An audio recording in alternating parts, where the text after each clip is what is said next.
জয় ভোলেনাথ। নমস্কার বন্ধুরা, তোমাদের সকলকে স্বাগত সনাতনী শ্রাবণী চ্যানেলে। যে সর্ববস্তুতে ঈশ্বর দর্শন করে, যে অহং ত্যাগী, সে সমস্ত ভোগে থাকলেও শান্তি লাভ করবে।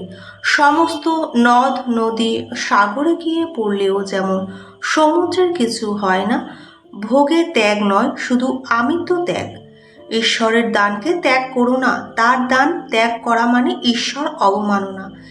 একটি মাছকে যদি জল থেকে তুলে নিয়ে আসো, তাহলে তার ছটফটানি বন্ধ হবে না। যদি মাছটিকে তুমি সোফায় তোলা হয় বা সোনার থালায় রাখা হয়, তার ছটফটানি তাহলে কি বন্ধ হবে?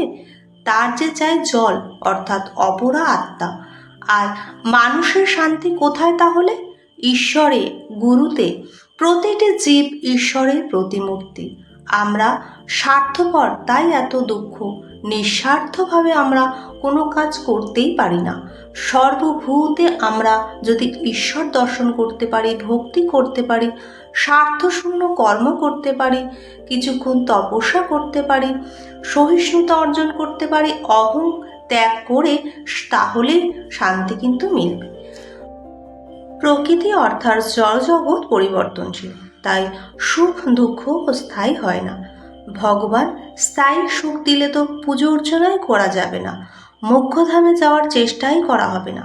ভগবানের পাদপথে তোমাদের অন্তরের বেদনা জানাও, তবে তো তার কাছ থেকে শক্তি সাহায্য আসবে।